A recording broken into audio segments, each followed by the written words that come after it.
मैं भी उनकी मां को सुन रहा था। मेरे जरिए, मेरे कहने के बाद हजारों हजारों लाखों लोग इस बात को सुनेंगे कि आकाश के साथ क्या हुआ। मैं चाहता तो सिर्फ मुद्दे की बात करता, लेकिन मैं चाहता हूं ये जानकारी भी लोगों को लगनी चाहिए, क्योंकि देश का कोई भी बड़ा प्लेटफॉर्म ये नहीं दिखाएगा कि वास्तविकता में घटना क्या हुई।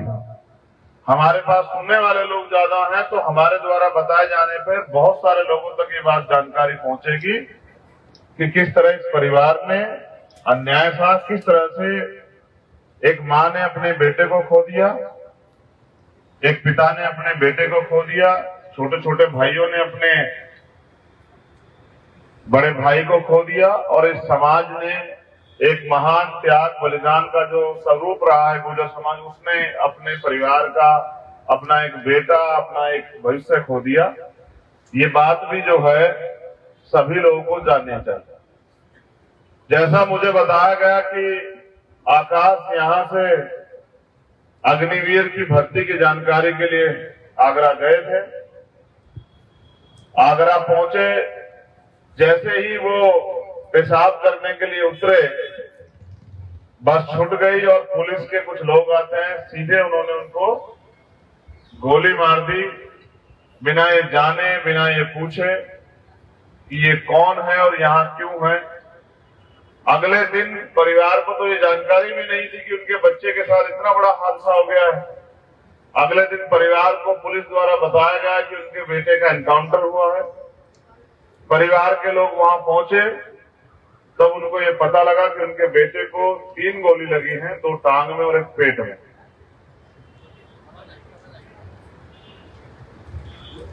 मैं उस मां की हिम्मत और ताकत की दाद देता हूं जिसने अपने खून को इस हालात में देखा होगा कि किस तरह से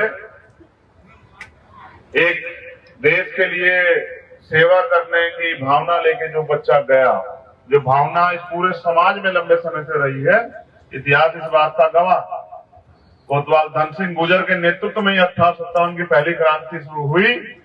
उन्हीं के बलिदान ने, उन्हीं के विद्रोह ने इस देश को आजाद कराया। ये कहने में मुझे कोई गुरेज नहीं।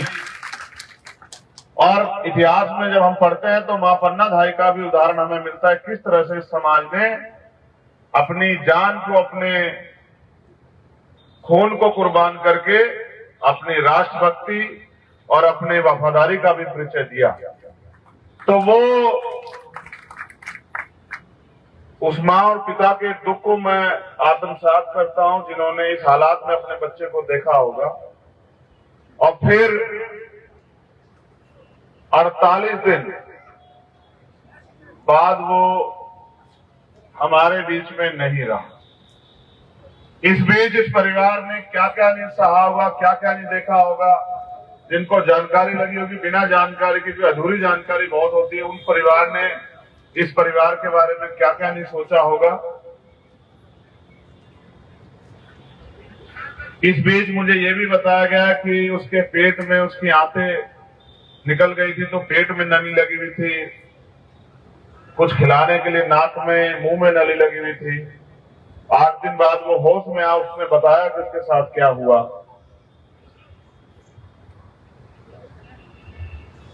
और जिस दिन तक उसने दम नहीं तोड़ा, उस दिन तक उसकी हथकड़ियां नहीं खोले गई। ये इस बात का, ये नीचता, क्रूरता की हद है। इसको मैं क्रूरता ही कहूंगा। मैं इसको एनकाउंटर के साथ साथ मर्डर भी इसलिए मानता हूं उसी दिन, क्योंकि यहां न्याय व्यवस्था और नियत की भी हत्या हुई। ये परिवार उस बच्चे का इलाज प्राइवेट हॉस्पिटल में कराना चाहता था। पुलिस की तानाशाही की वजह से ये नहीं संभव हो पाया। और मैं ये मानता हूं कि पुलिस चाहती थी कि ये इसी हालात में मर जाए, क्योंकि अगर वो जिंदा रहता तो वो अपनी पीड़ा को समाज के आगे, मीडिया के आगे, शासन प्रशासन के आगे और प्रदेश में, उस देश में अपनी पीड़ा को रखने का काम करता। और वहां जो तानाशाही सरकार चल रही है, उनकी, जिनके इशारे में पुलिस ने ये अपराधी कृत्य किया, उनकी पोल खुलने का काम होता और उनकी खुद होती अपनी जान बचाने के लिए उन्होंने इस परिवार के चिराग को जानबूझ के उजाड़ने का काम किया। अगर पुलिस उसकी जान बचाना चाहती तो बेहतर से बेहतर हॉस्पिटल में उसका इलाज होता। जब वो उसकी जान बच जाती तब दूध का दूध पानी का पानी हो जाता। मैंने बहुत दिन से देखा है कि इतने इतने अन्याय किए जा रहे हैं कि लोग सुन के सहम जाएं।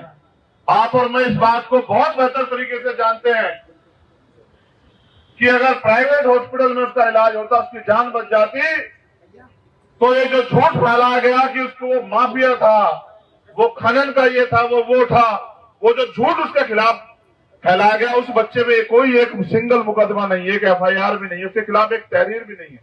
उसके तो छोड़िए, बुरा तो ये है कि उसके पिता के खिलाफ भी एक तहरीर नहीं है कभी आज तक।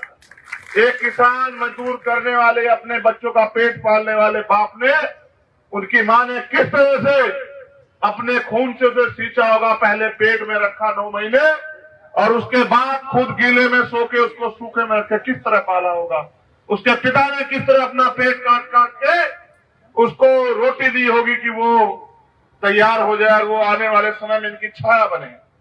आज इस परिवार का सब कुछ लुट चुका है, इनके हौसले टूट चुके हैं।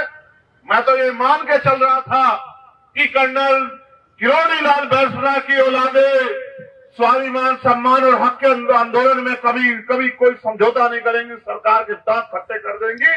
लेकिन दुख इस बात का है कि आज तक भी उस परिवार के साथ न्याय नहीं हो रहा है और हम लोग कहीं ना कहीं अपनी निजी कारणों से चुप बैठे।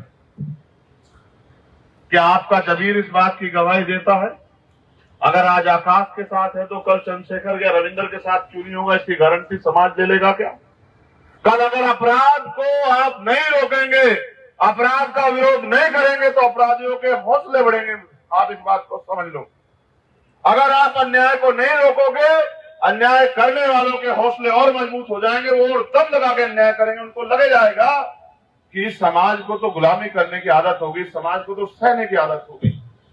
मैं तो देश भर में देखता हूं कि यही समाज जो है, जो पिछड़ा समाज है हमारा, पूरे देश के हक अधिकारों के लिए आंदोलन करता है, लड़ाई लड़ता है। लेकिन वो यहाँ ग्वालियर में जो उसकी अपनी धरती है, जहाँ का इतिहास बड़ा मजबूत है, वो न्याय के लिए आवाज नहीं उठा पा रहा, न्याय मजबूती से नहीं ले पा रहा है। तो कहीं ना कहीं हमारी निजी चीजें इस न्याय और अन्याय की और न्याय की जो कड़ी है उसके बीच में आ गई। मैंने इस बात को बहुत गंभीरता से सुना और मैंने अपने आप भाइयों का संघर्ष भी देखा। मैं पुणे ये समिति जो है, जितने भी लोग यहाँ उपस्थित हैं उनका, क्योंकि कम से कम उनका जमीर जिंदा है जो लोग यहाँ हैं, मैं उनका बहुत बहुत धन्यवाद करता हूं कि आपने गरीब के आंसू पूछने के लिए, उनकी आवाज को उठाने के लिए का जो है काम किया। अगर आप उनके आंसू उठाने का काम करते तो सोचिए कि आपकी लड़ाई कभी अधूरी नहीं रह सकती। तो मैंने जब इस बात को जाना और फिर मैंने ये भी देखा कि किस तरह से उनको मुकदमा दर्ज कराने के लिए कोर्ट कचहरी के चक्कर काटने पड़े और कोर्ट से मुकदमा दर्ज होने के बावजूद भी वो मुकदमा अज्ञात में दर्ज होता रहा, आज तक कोई कार्रवाई नहीं होती। मैं यहाँ ये भी देखता हूँ कि न्याय सब लोगों के लिए समान नहीं है। अगर न्याय समान होता, सोचिए आकाश गुजर किसी MPMLA का बेटा होता, किसी मंत्री का बेटा होता, किसी रानी का बेटा होता, तो आकाश की तरफ चलने वाले उन गोलियों को चलाने वाले लोगों को वो सलाखों के पीछे होते। लेकिन आकाश एक गरीब परिवार का बेटा है, इसलिए आज वो अपराधी खुलेआम घूम रहे, ये परिवार खून के आंसू रो रहा। इसलिए अभी हम सब लोगों की जिम्मेदारी बनती है, नैतिक जिम्मेदारी बनती है कि जब अन्याय हो रहा हो, अन्याय करने वाला अपने आप को इतना ताकतवर समझ बैठा हो, उसको लगता हो कि उसका कोई कुछ नहीं बिगाड़ सकता, तब समाज को खड़ा होना चाहिए। यह अन्याय सिर्फ यहाँ नहीं हो रहा है, यह अन्याय देश के हर कोने में हो रहा है। कल मैं वहां था दिल्ली में, वहां देश की वो बेटियां बैठी है जो मेडल लेके आई, जिन्होंने देश का नाम गौरवान्वित किया है। उन बेटियों के साथ परसों रात में पुलिस ने सरकार के सारे पे यही किया। उनको पीटने का काम किया, गलत जगह से छूने का काम किया, उनको गालियां दी, उनको धक्के दिए। जो मैं नहीं बता सकता, जो मुझे कल बताया गया, वो सब उनको सहना पड़ा, इसलिए क्योंकि ताकतवर लोगों को लगता है कि गरीब कीड़े मकोड़े होते हैं, इनकी जिंदगी छीन लो, इनको सता दो, इनको नुकसान पहुंचा दो, कोई तुम्हें कुछ नहीं कहेगा। मैं मानता हूं कि तानाशाही का एक दौर होता है, लेकिन मैं ये भी मानता हूं कि हमने बड़े बड़े तानाशाहों को भी इतिहास गवाह है कि हमने धूल चटाने का काम किया, चाहे वो मुगल रहे हो, चाहे वो अंग्रेज रहे हो। इतिहास गवाह है, समय जरूर लगा होगा, लेकिन भारत का ये ऐतिहासिक ब्लड जो है, ये जो मार्शल ब्लड है, इसने समय समय पे अपनी कुर्बानियां देके समाज को जगाने का और बहुत बड़े बड़े तानाशाही को सबक सिखाने का काम किया। आज फिर वही घड़ी आ पड़ी है साथियों। आज आकाश गुजर को किसी नेता से, किसी अधिकारी कर्मचारी से कोई उम्मीद नहीं। अगर उम्मीद है तो अपने समाज से उम्मीद है, जो समाज यहाँ इतने बड़े पैमाने पर बैठे। अगर उनको उम्मीद है तो आप सब लोगों के संघर्ष से उम्मीद है कि कल आप संघर्ष करके इस परिवार को न्याय दिलाने का काम करोगे। जिनका बेटा चला गया उनके लिए कोई पैसा, कोई साधन कुछ नहीं बेचते, मगर आप और मैं जानते हैं कि उनके दो बच्चे हैं, उनके परिवार का क्या होगा। इस यहाँ की नालायक सरकारों को सोचना चाहिए था कि एक तो उनके परिवार का इतना नुकसान हो गया, कम से कम उनके से आंसू तो पूछने का काम करने। ये सरकारें ये भी नहीं कर पाई। मुझे लगता है ये सरकारें अभी सो रही हैं, इनको एहसास नहीं है कि जब किसी निर्दोष के खून से होली खेली जाती है तो एक क्रांति जन्म लेती है, और जब कोई क्रांति जन्म लेती है तो जैसी क्रांति मेरठ की धरती से 10 मार्च 1857 को चली कोतवाल धन सिंह गुर्जर जी के नेतृत्व में, और उसने एक ऐतिहासिक तख्ता पलट किया, अंग्रेजों को यहाँ से भागना पड़ा। ऐसे इन तानाशाहियों को भी जो है हम लोग आज की क्रांति से जवाब देंगे। मैं उन दोनों माता पिताओं को नमन करते हुए उनको ये वादा करता हूं कि हम आकाश भाई को न्याय दिलाने के लिए सारी सीमाएं, अगर लांघनी भी पड़ी तो सारी सीमाएं लांघ के न्याय की लड़ाई को मजबूत करें। क्योंकि मैं मानता हूं अधिकार मांगने से नहीं मिलते हैं, अधिकार छीनने पड़ते हैं। मैं अपने गुर्जर स्वाभिमान समिति के साथियों से भी कहना चाहता हूं, ये टेस्ट चल रहा है आप लोगों का, इस बात को भी आप समझो। उसी समाज के साथ अन्याय होता है जिस समाज से उम्मीद की जाए कि ये समाज अन्याय सहने के लिए तैयार है। ये समाज की जो सामाजिक शक्ति है, ये उसकी कमजोरी का पैमाना भी बनता जा रहा है। जिस समाज के पास सामाजिक शक्ति होती है, उनकी तरफ आंख उठाने से पहले शासन प्रशासन और सरकार के लोगों को भी 1000 बार सोचना पड़ता है। आपको बैठ के ये चिंतन भी करना चाहिए कि ऐसी कौन सी घड़ी आन पड़ी है कि आपके बच्चों को खुलेआम गोलियों से भूना जा रहा है और कोई कुछ बोलने को राजी नहीं। हस्ती मिटती नहीं हमारी, सदियों रहा है दुश्मन दौरे जमा हमारा। व्यवस्था के आधार पे इतने निचोड़े गए हैं कि हमें तो आदत हो गई रोज लाशें उठाने की। अगर आप भी इस श्रेणी में आगे खड़े होने चाहते हो तो इसमें कोई बुराई नहीं, लेकिन मैं आपको भी सारे सालों में कह रहा हूं, अगर आप चाहो और अगर आप लड़ने का मन बनाओ, हमने तो बना लिया।